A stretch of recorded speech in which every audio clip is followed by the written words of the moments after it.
All right. Welcome to the after party. Hello.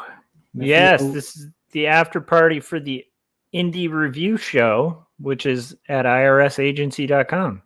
What did we just finish reviewing? If you're wondering after what, we just finished reviewing the Joe the Barbarian by Sean Gordon Murphy and Grant Morrison. So we do these reviews of like our heroes and stuff that inspires us. And occasionally after we do them, I'm like, I think I'll quit comics. And this was definitely one of them. That guy's so good. Yeah, he's very, very good. But don't quit comics. It's not worth quitting. Yeah, I was feeling good about what I do, and then I'm like, never mind.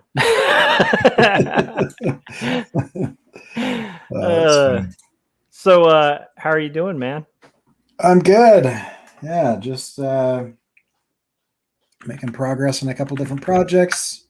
None of them mine, or none of them my personal ones, but still checking along. So I got this guy done and sent in for review, and nice. And I'm just changing up some of the gear for this. Was an ES 336 Jazz Body semi-hollow, and I'm changing it to a Strat body. So that's what I'm doing. What are you doing? I am finishing up like close to the last page of Two Stories Book 2, The Rough Thumbnails. So I'm doing another little infographic section towards the end. There's a lot of little like things that I feel like to bookend it, I want to kind of reflect a lot of themes from the first book, the very intro. So it kind of feels like bookends. Mm-hmm. And it'll make sense because like the last page is going to be fairly similar to the first page, but in like almost exact reverse. And it kind of, I think, has like a poetic vibe to it. So cool. I don't know. I'm pretty excited about it, but who knows, man. I'm also beat because I did my second day of bike riding. Oh, yeah?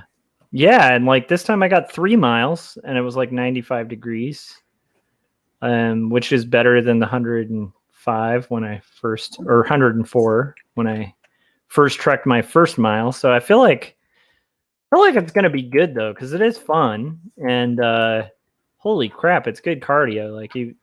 Like I said, I'm gonna have to.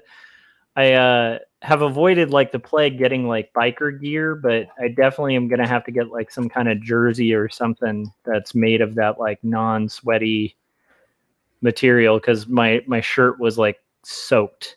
Right. And that shows you also how out of shape when it comes to like biking I am, because when I was a much younger guy, I'd do like 10, 13 miles. And that wasn't for fun. That was just for utility. So right. It's interesting being at like this point where like 3 miles was pretty brutal. Especially the 1.5 on the way back. The way there was a breeze, but it's always the way back that, yeah. So. Oh, man. Yeah, I feel that. I did 2 or 3 days in a row last week, and I haven't done anything. Didn't do anything on the weekend. I had some family in town, and then I was going to do it today, but today just got away from me. Just grading. Biking or what? Yeah. I've got an old. Oh, nice. Got an old bike. I thought I mentioned this to you. I might not have, but maybe I was talking to Scott. You did the mountain bike. I was talking to Scott. That's what it was after Artcasters.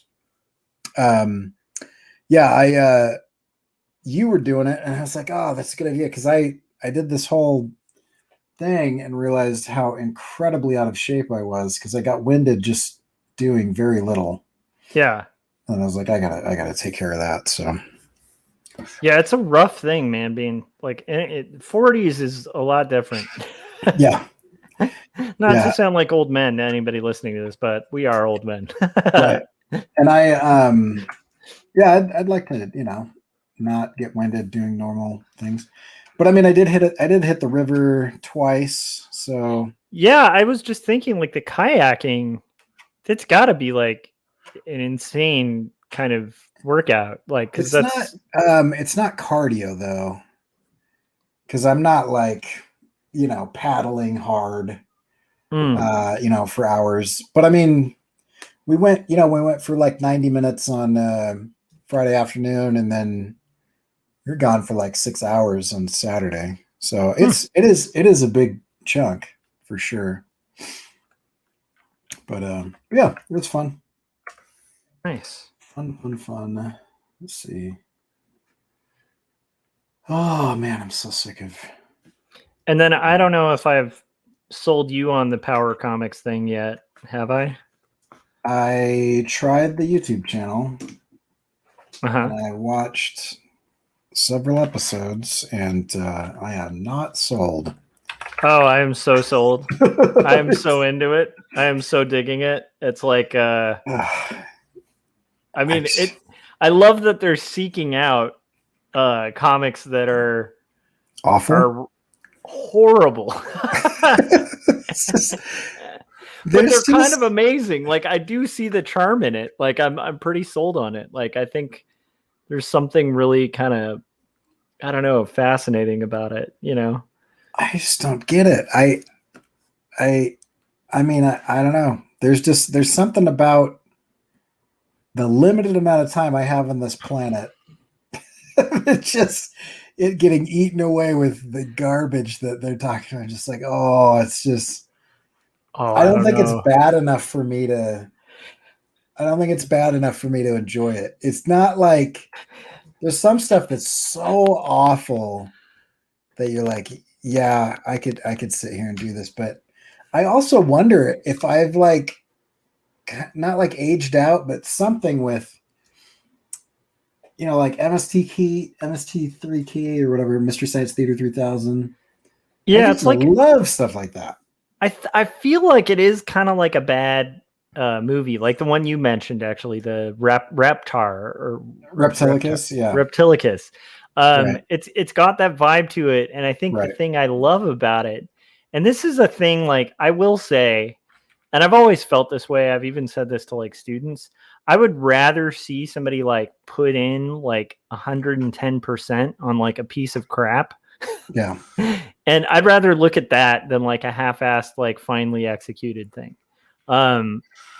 Because at least the thing, like, and this is where I think, the argument could be made for it, but it's like, at least on those comics, like, you can tell the people, like, I think part of their criteria is like the person has to have been like trying really hard, even though they're failing really bad. It's I don't know. I think there's something about that that's really interesting, and it actually answered a huge question for me too, because I like I've told you about like Night Business and like I think Ben Mara's like stuff, and it makes me realize like there was this big debate among other cartoonists I know, because like what he does just seems so sincere, Mm-hmm. And I think that's like half the reason it kind of got really popular among cartoonists, because it was just like the weirdest thing ever. Because it's like, if you did one of those 80s comics, you had like the skill set of a professional inker and colorist, but you still did like the weird like sausage fingers and like bad foreshortening and stuff, but you just did it like way better than you could have done it in like 7th grade. So it's like a 7th grader just like had like $1 billion like to make a comic. And that's kind of what his art looks like. And we were debating, like, is this guy sincere? Is it like, and I realized like he's actually just, it's completely a style that he developed based on these Power comics. And so like, as a guy who went to art school and like learned formal art, it's like watching. So what's interesting about his style is he's intentionally drawing like he can't draw, and it's right. And he's incredible at it. But what's weird is if you look at his portfolio and then also hear him interviewed, it's like clear that he actually knows what he's doing. And also he can tell a sequential story, but even the content of his stories are like ridiculous, where it'll be like some very bad trope about hip hop, or with like drive-by shootings and like all this just brutally terrible stuff. But it's great because it's like from the mind of like a I don't know. I just absolutely love it. So I'm surprised you didn't get sold on it, but I get it with limited time. For me, I went like full bore and like watched like 10 of them. I can't help it. It's fascinating to me. Maybe it's the sleep deprivation or something, but I look at it and I'm like, I can't do it. Just, yeah. Is there an align and distribute in Photoshop? I can't remember if there is. A what? Align and distribute panel in Photoshop? I have no idea. I don't think there is. Just gonna eyeball it. You can, what are you trying to do? I'm just trying to space out these.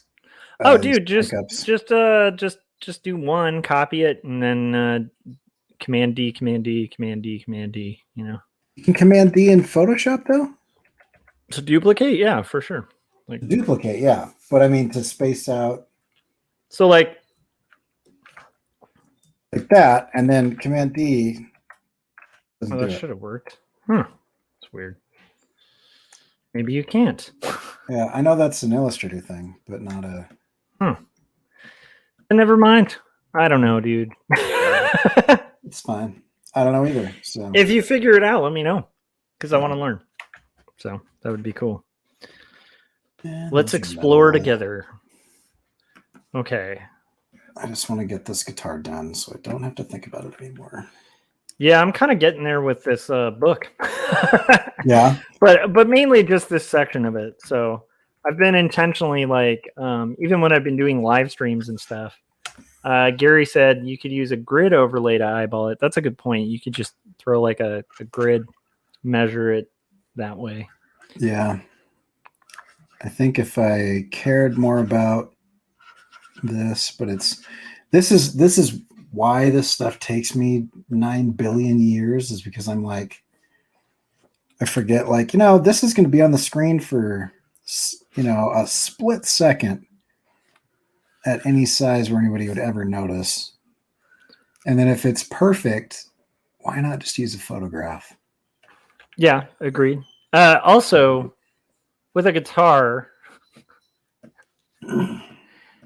I would have probably done a lot of, well, you know what? I was going to say I would have done a lot of the line art just in Illustrator because it's so many like measured organic shapes, but I think it's cool that it's got like that hand-drawn look, Yeah, because otherwise I just clip a guitar photo and... Yep.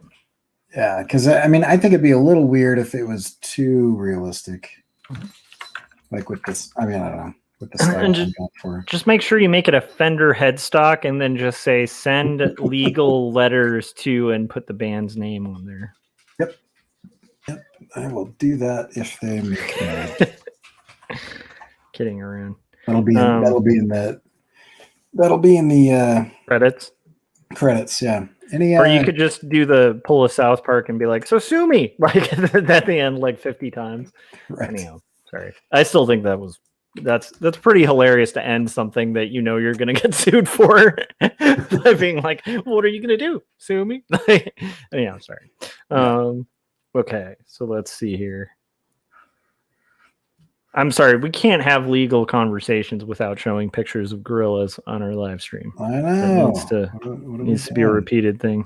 We're not going to get copyright strikes again. I miss them so much. Okay, so let's see here. Lancaster, California. The only thing I can think is like a Joshua tree. I'm just thinking like iconography. The Joshua tree is pretty specific to this area, There's like 2 places in the world I think these things grow. Yeah. One of them is a place you'd never guess the name. It's crazy. It's called Joshua tree.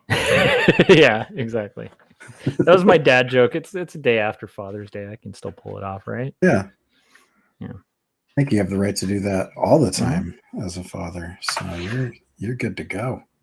Yeah, but like this one has like mandatory laughs. The catch. So that's cool though. So you guys did like river voyages. Yeah, we Do you see a lot of like wildlife? I noticed like there it seemed like that on oh yeah, Facebook. just yesterday, saw 2 moose calves, an eagle. Dude, so like a moose. So you live in an area where there are moose. Yep. Those things are freaking dangerous, right? Aren't they? Yep. Yeah, when you talk about, a long lever, force multiplier, just look at how long their legs are and how sharp their hooves are. But if you don't mess with them, they're just there to get a drink. I love it. I still love I mean, I know it's terrible to say I love it because I probably wouldn't love it if I lived in an area with like a lot of hippopotami. Right. But I love the fact that first off that it's hippopotami. I think that's a great word, hippopotami instead of hippopotamuses.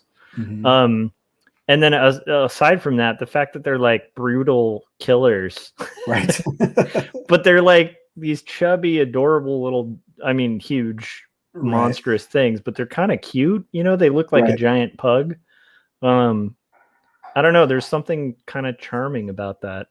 Yeah, they're pretty oddly designed animals. Yeah, I mean, they're really funny looking and they're all graceful underwater and just psychotic murderers. Right.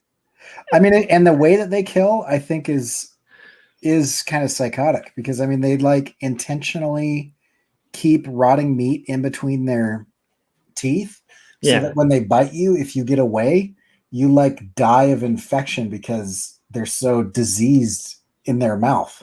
Yeah, and then like I forget, but like I think they have like one of the most powerful jaws on the planet. So like Right. even though they have those like little funny chompers, and you'd think like, oh, it's cute. It's just a big chubby chomper mouth.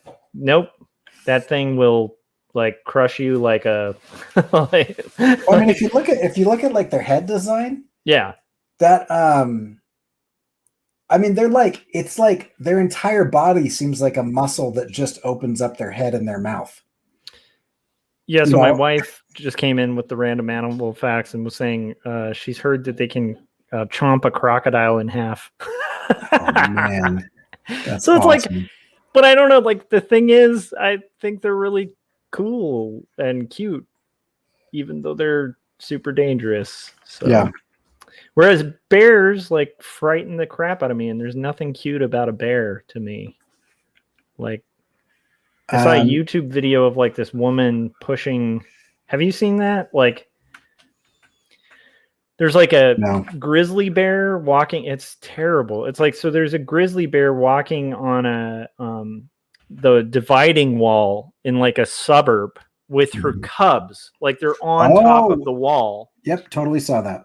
All these dogs start barking and this young girl just runs out and just shoves the grizzly bear off and the grizzly bear runs away. Right. And it was like the most frightening thing I've ever seen because don't get me wrong, it's cool the dogs didn't get hurt and stuff like that, but who is insane enough to like go to a mother grizzly bear when they've got their cubs? Like that's literally like running in front of a loaded gun that's like the trigger's being pulled on. Like that's insane. I wouldn't have done that. Yeah. I would have just been like, sorry, the dogs are supper. Like, yep. That's just, oh my gosh. Anyhow, yeah. Yeah, that I do remember seeing that. That was nuts.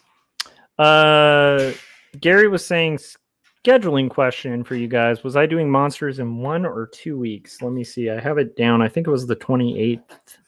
But let me. What is that? Is that 1 or 2? I don't know. Let's see. I'm cool with whatever. I don't care. Wait a second. So we're in June, right? Mm-hmm. Maybe it was the 21st. Wait.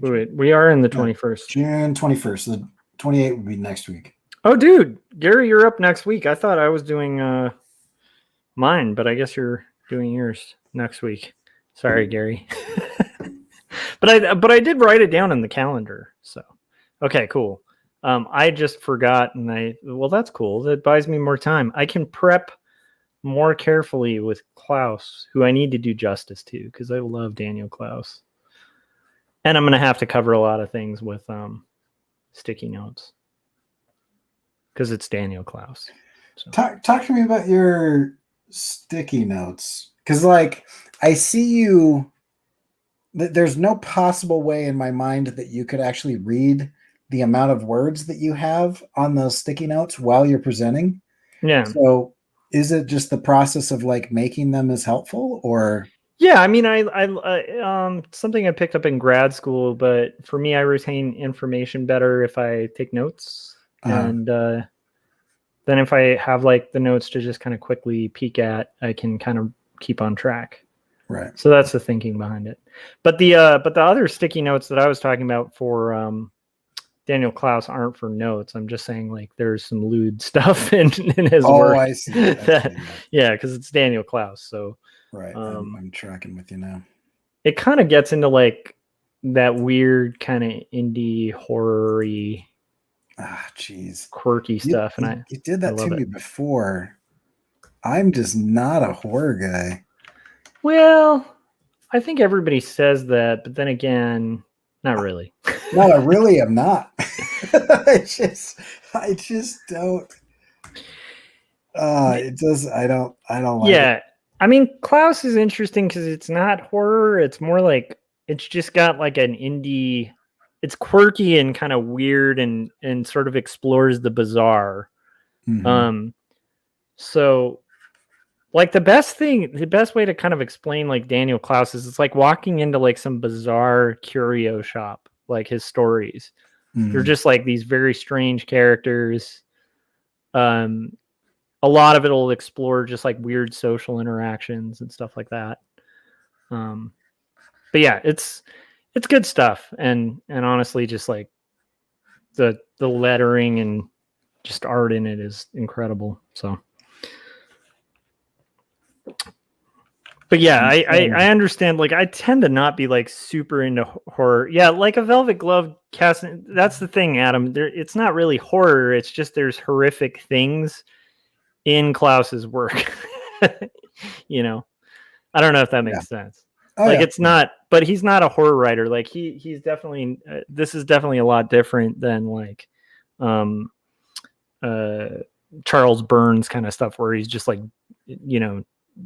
delving deep diving into like stuff, but it's just strange, like, right. But in a great way. And then so cool. Yeah, I'm excited. So I'll have to. Gary sent the thumbnails and stuff, so I'll have to get that up soon, so we can start promoting that. That'll be good. And I really liked the other one Gary did, so I'm kind of excited about this one too. Yeah, it's interesting. I mean, we said this from the start. Oh, Josh. Did Josh disappear? I was typing something and it apparently did not like me. Fair enough. I was saying we said this from the start, but that we're kind of excited to like introduce each other to stuff, and it's fascinating to me that you don't have much experience with Sean Gordon Murphy, because I don't know a lot of the guys that you're talking about, and so I just really enjoy doing the show. Yeah, I think it's really great for that, and it's funny because it's like I'm sure in. Like Sean Gordon Murphy's like a huge deal, but it's like Daniel Klaus is like massively huge in the indie world, like right. It's so fun like that. To me, I think it's cool like that comics are big enough to where it's like, for me, even covering Daniel Klaus feels like, should I? Because that's not really like that indie, right. But then it totally is like, and I think that's one of the fun things about it is like, we get to kind of find new work and explore new work, Yeah. Gary was saying, "Oh, the Ghost World guy." Yeah. So they've made a couple movies of like his stuff, like indie films and stuff. Oh, cool. So actually a good description of Daniel Klaus's stuff is like Ghost World was like perfectly cast with oh my goodness, Steve Buscemi. Oh, okay. So, like, if you think of just the way Steve Buscemi talks and looks and, like, that is a Daniel Klaus character. Okay. It's like he draws a lot of like weird kind of Don Knotts type guys, Okay. and it's fascinating because it's like he it's great. Yeah. Yeah. And also I'm hoping, I can't remember if this one. What's funny is Adam mentioned my favorite one, which I'm saving for later. But there's a book called Like a Velvet Glove Cast in Iron by him that is, I think, his best work, and it's like this crazy, just like fever dream, like the whole book. Uh-huh. In like and in a weird way, it's like not horror, but it kind of is, because it's like a nightmare-scape city, like, but it's just more of like, it's hard to explain. But anyhow, yeah. So I'm excited about that. Like, I think I was really fascinated by the fact that Sean Gordon Murphy, like, I've missed so many people in just like big comics, Gorillas too is like huge. Yeah. I found out and I had never so yeah. It's interesting. Yeah, it's cool. It's pretty fun. But yeah, I feel like I've been, I don't know that I even can claim super indie, because I feel like a lot of the stuff that I am aware of and like is pretty popular. Well, so is Daniel Klaus. Like, that's the thing. It's like, it's all sort of in the eye of the beholder, It's right. like even Chris Ware, who I always tout, it's like, is he really indie? I mean, he's done like 50 New Yorker covers, It's like, that's not really indie. Like, yeah. But then again, I don't know. Like, I think that's why we were like, when we set up the show, we were just like, okay, we're going to kind of call it indie, because it's like almost like indie rock. There's like a feel to it, but it's not necessarily like, right. Like, are the Pixies an indie band? Like, they were, but are they now? Like, yeah. I don't know. Yep, that makes sense. And I mean, we're indie, so that also works for the show. That is true. We are independently reviewing this business till we sell out, and suddenly we're reviewing terrible comics and being like, isn't this amazing? And I will tell you, for the right amount of money, I am happy to sell out. In case anybody's wondering, if you want me to talk about Stairs for 50 minutes, I will do that for money. Wait a minute. That feels like a switcheroo there, Corey. You just talked about Stairs for 50 minutes for free. I know. I'm just saying I will also do it for money. It's funny to me because you and I find that stuff fascinating, and I know a lot of people would really like it. But then when you kind of break it down, like Joe the Barbarian is about a kid trying to get a soda, and we literally just talked about Stairs for an hour. Yeah, it's great. And I love it, but it's also just really funny. All right. I think the repeating theme thing is really cool, though, when it's done well. Gary said, I was telling Josh a few months ago I had a big conversation with a couple of other creators on what constitutes indie, and the feeling was virtually nothing. I feel like you just kind of know indie.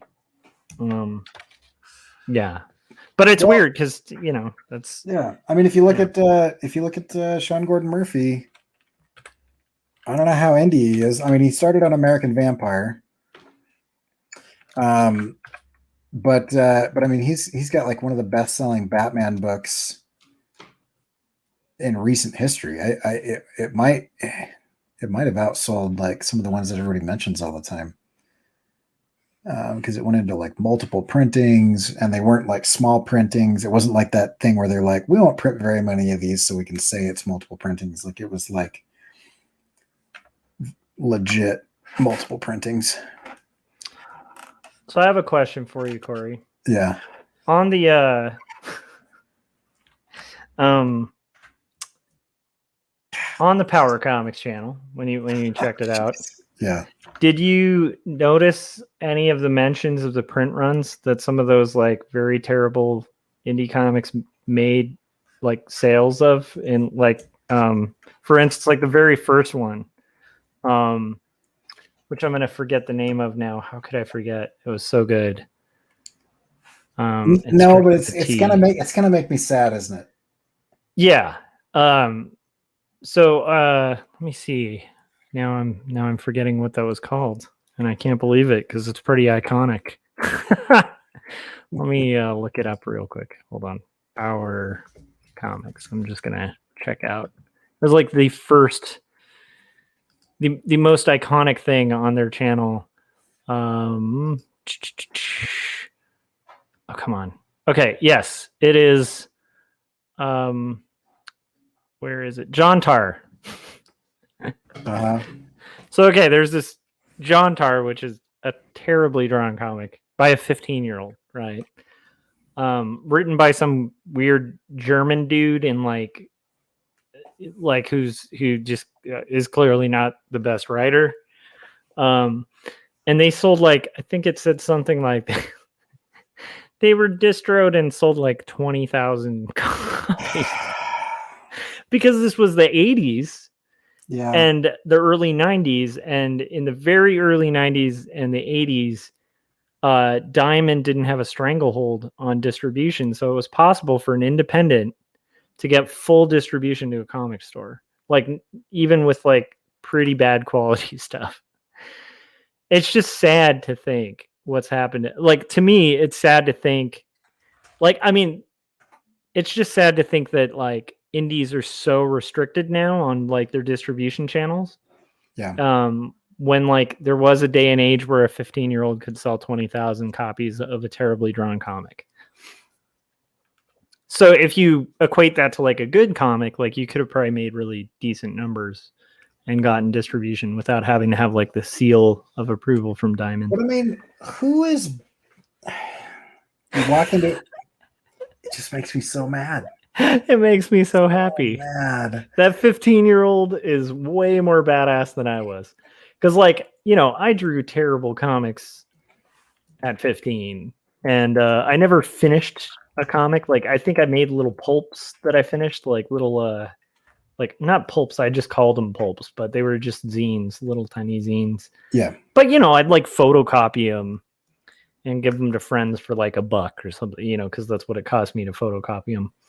At it, you know, at my school, but I never like distroed them. I never like looked into like, how can I get this into like 30,000 comic shops or whatever, you know, like, not that there aren't even probably 30,000 comic shops, but you get the point, you know, you got to kind of give credit to that. It just makes me angry. Yeah. I don't, it's fine. It's fine. Like I'm this happy. Is fine. Everything's I'm happy. on fire. Yep, exactly. I'm happy that stuff like that happens for people, but like this just reinforces like the existential idea of the absurdity of the universe. You know, for me is like stuff like that just is like, yes, nothing makes sense. Everything is ridiculous. The universe is absurd. You know, don't try to add any meaning if you don't really feel like it. I don't know. Just drives me nuts. I think it's fun. Because, like, here's the thing. Like, okay, so here's the thing I like about it. There's a lot of stuff that's, like, a lot more professionally done, but it's, like, so insincere and crappy. Like, that gets tons of sales. And, like, if it's between that and, like, a sincere 15-year-old who can't draw for shit, but, like, they're, you know, like pouring their soul into something and it's terrible.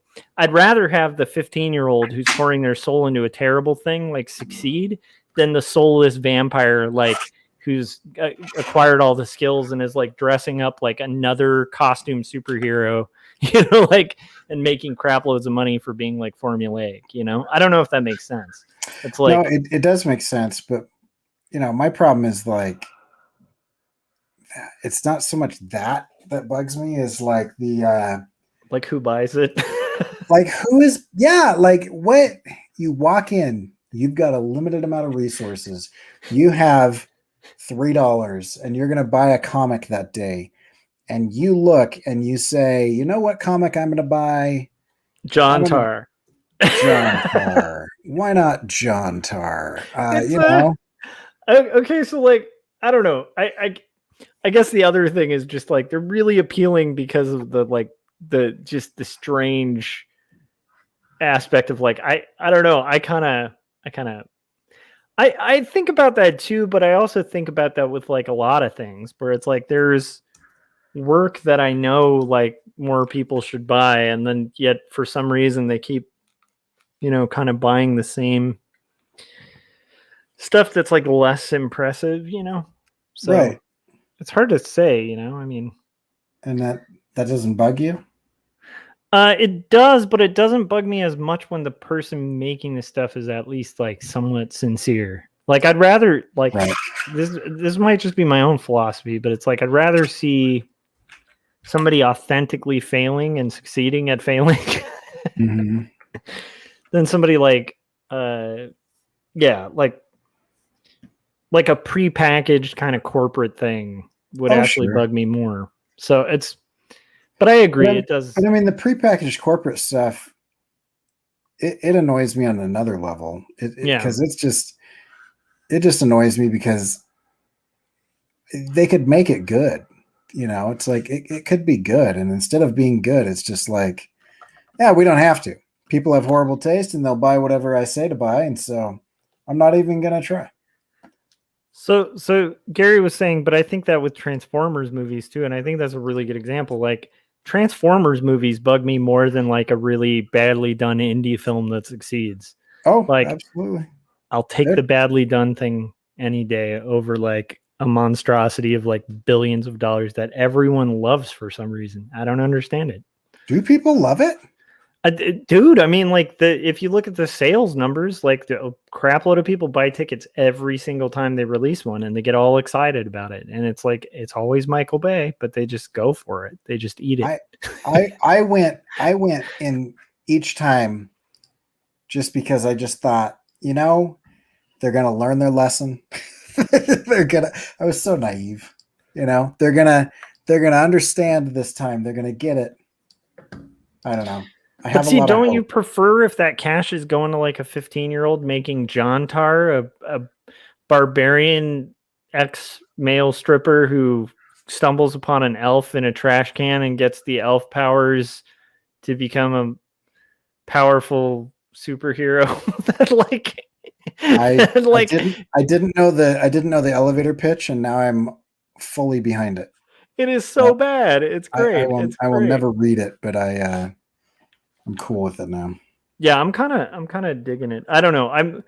It's weird because I can kind of see it from both angles. And to me, I think it's like kitsch, right? Like the appeal of really good kitsch is that it's like it's not aware that it's kitsch, right? Like Elvis really thought all those rhinestones were awesome, Right. Like he sincerely believed it. Isn't there some? I don't know. Maybe that's something we differ on. But like, I feel like there's something sincerely awesome about this crazy guy putting on like a rhinestone jumpsuit. Like, you and I have differed drastically on Elvis as well. Because to me, and maybe this probably says more about me and how horrible of a person I am. I feel like, like back in the day. That was a Tuesday, right? Yep. But I mean, way back in the day, they'd take like mentally ill people and like put them in cages so that like the upper class could like go and see these quote unquote freaks, and they'd give the upper class like sharp sticks to like poke them because it's funny to poke people and watch them freak out. And I almost think, as horrific as that sounds, I actually think that's what we're doing with a lot of like Elvis was not doing well, and like instead of getting help, we're like, cool, let's give him some more stage time so we can watch this mental breakdown that's happening. But then the weird thing is like he actually was writing really great music at the time. It's just great in a different level. You know, it's like, like I mean, dude, Suspicious Minds, like, I don't care like what kind of music you like that's a great song, you know. Uh-huh. But it's super corny and terrible, but it's great. It's not like a John Tar kind of thing, Right. but the Get Ups, yeah, I agree. Like at some point you would hope that, like, I don't know, it's kind of a shame you didn't have like a good friend to be like, hey, Hey, man, you doing okay? but then there's such a wonderful thing about it too, because it's kind of like like, was he at that point, just the jumpsuits and stuff? I don't know if that was so much mental illness as like maybe he just got to a point where he's like, I don't need money. I've always wanted to wear crazy rhinestone jumpsuits, and I'm gonna do it because who's gonna tell Yeah. me not to? I'm the king of Well, rock and roll, you know, right. like. But he also, like, OD'd alone on a toilet. Yeah. And that's like Gary's bringing up Britney Spears. Britney Spears is an excellent example of just an entire community of people just like really fascinated with this poor woman just having her life destroyed for our entertainment.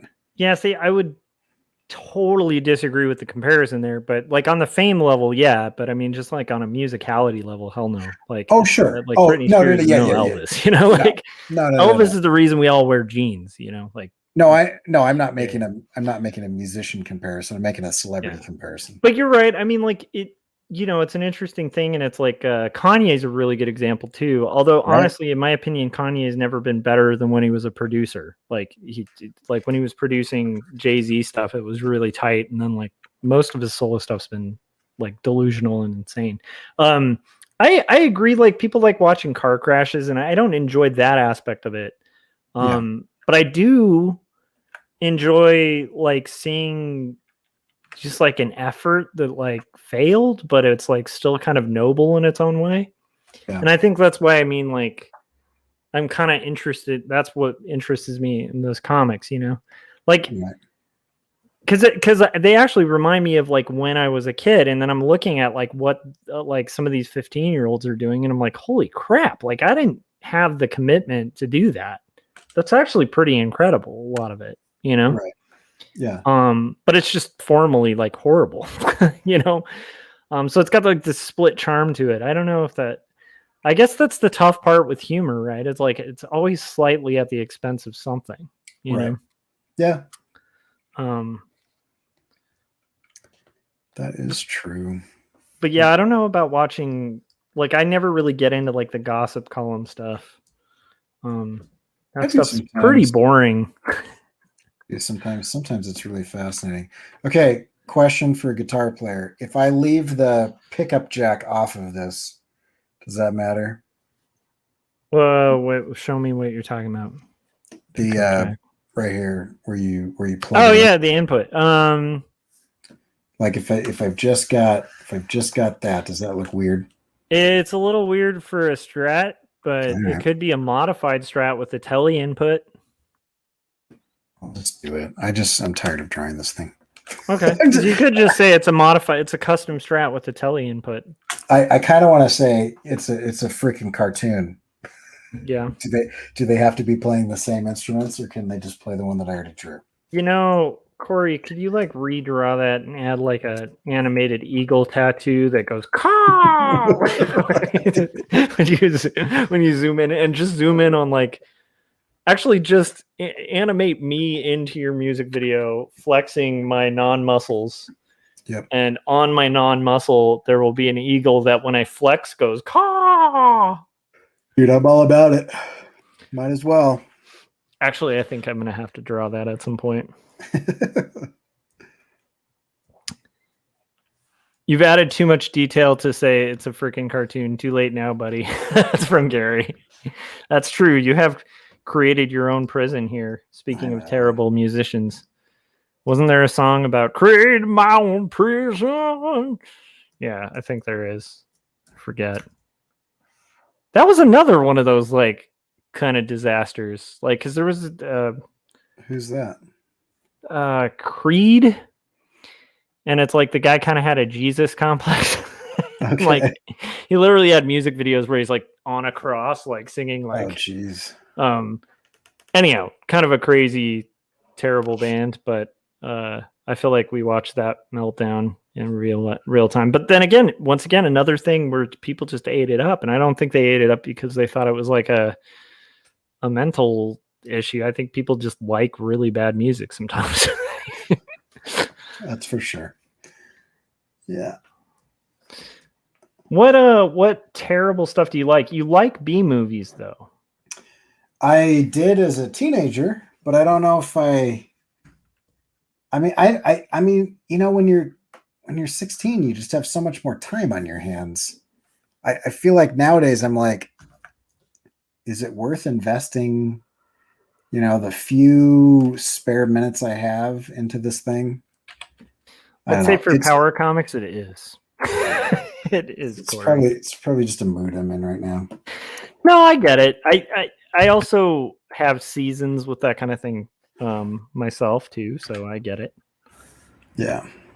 I'm forgetting the C.S. Lewis quote. I mean, I don't think you're claiming this, but like there is a whole group of people who are like our age who are like, well, that's for children. You can't enjoy that. Oh no, I love things that people think are childish. Yeah, and I think Lewis had a quote about like how childish adults have trouble with children's things. The gist Right. of it is basically that, like, Yeah.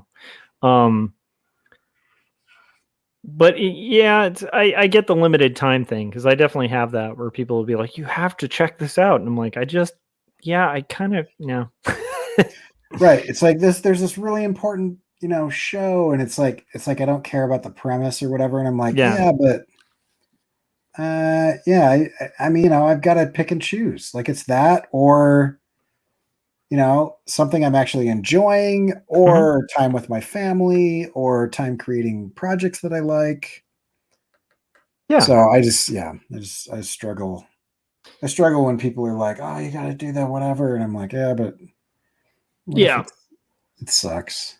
Yeah, the limited time thing's tough too, because like, I don't know. I'm definitely struggling with that where I'm like, I have to be active to have energy or wherewithal to do stuff. Right.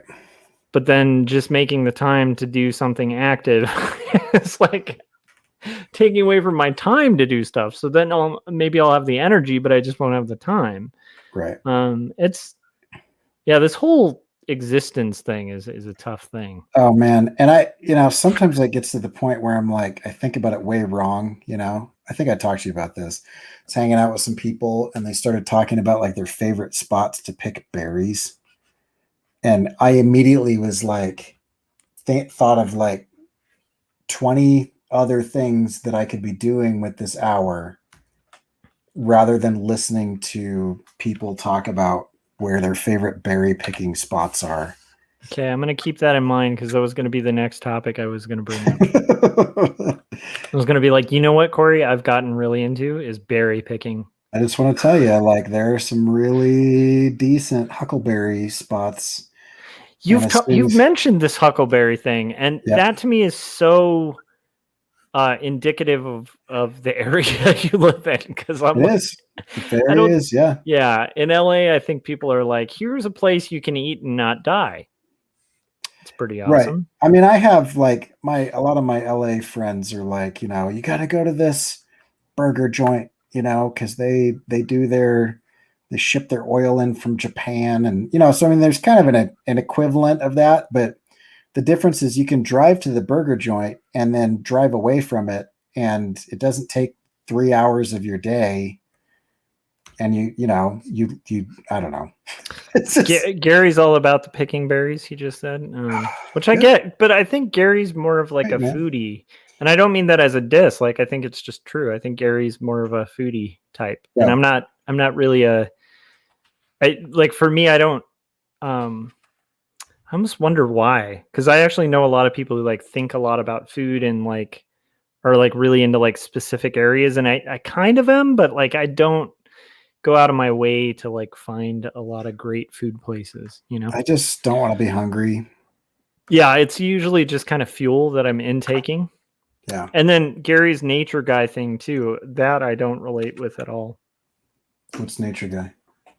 He said yes and a nature guy. Like he's a foodie and a nature guy. Oh, And I like nature, but I don't really ever like when I'm like, if I have a day off, I'm not like usually like, I want to be out in the woods dude, feeling the I call of the wild. Like it's I usually will more tell like, you straight up that whenever I go into nature, my art gets better. yeah, I mean, I could see that. There's for me like seeing the patterns that happen with like like how leaves come together and like the patterns that nature kind of grows things in and does stuff like that. It for me is just it is like fuel for like how to draw stuff and anyway, Yeah, I mean, yeah, I could see that. yeah. So, but I still don't think of nature often. Like that's the thing. Like like some of the most beautiful experiences of my life. Like, I mean, the Grand Canyon, easily like top 5, like most beautiful experiences I've had. You know, Yosemite, like Yosemite is just mind-bogglingly beautiful. Zion, Bryce, like these are yeah, amazing places where it's like just the visual, right. that's a good description, like fuel, like just really can kind of blow your mind and like kind of refresh you and stuff like that. It's just weird that to me, I just don't seek out nature. It's not like it's another thing with like travel too. Like I don't tend to think like I like traveling when I do it, but I don't tend to be like, you know what I'm going to do next year is like I'm going to go to Germany or I'm going to go to France or something. Like I don't have a like travel bucket list, like a lot of Yeah. people. Not saying that's bad. It's just I think that's actually just a strange kind of thing about me. Like I think a lot of people actually, at least a lot of artists, like really, prioritize like travel and nature, and I think it's good. I also think if I lived in an area that had like like if I lived where you live, I would probably be all about nature because there's a lot of cool nature stuff like literally like right next door. It's like Yeah, it's hard to avoid up here. yeah, and that sounds fun. Like it's like I don't think about like kayaking in a lake because it's like there's not really a lake nearby. That's Right. So yeah, I don't know, but it is interesting to me. But I agree with you about the fuel thing. Like when I do it, I rarely feel like I wasted time. Right. But I don't know. I think I'm a curmudgeon. I like being at home. Fair enough. I like being at home too. I just also I get a little stir crazy if I don't like go out left. And so yeah, I got to kind of like just get out there every once in a while and I don't know. There's something about just getting outdoors and refreshing. Get rid of that. So I could see that. So are you gonna so you had to replace the guitar. Yep. Are you able to still incorporate the same hand movements, or do you have to like we shall see. I also had to redo all of his clothing, so this is the guy that's going to be holding the guitar. You notice I haven't redrawn his hands. So he's got his actual shoes that he wore, except I replaced the Converse star with a skull so that I don't get sued there. And everything is in the same position, so we'll see. I mean, those semi-hollow jazz bodies are way bigger than Strats are. So there might be a little bit, but I mean, I didn't do like a strap. I didn't, and there's no strings. And so we'll see if I can pop this in and just match up the new stuff to the old stuff. Hopefully, yeah, and then I can. I was just thinking too, Gary like is pretty close to a lot of like kind of natural wonders too, I'm imagining, because like Arizona's Arizona. Oh, cool. Yeah. I mean, Arizona's like crazy pretty, right? So I don't know. Well, I did the 2 things I needed to do, so I've got 8:00 classes in the morning. Sounds good. Are you going to keep live streaming? Should we kick everybody over to your channel? I'm gonna call it. It's a good time to call it. I always push a little further than I should, so that helps me not overdo it. So Cool. Yeah.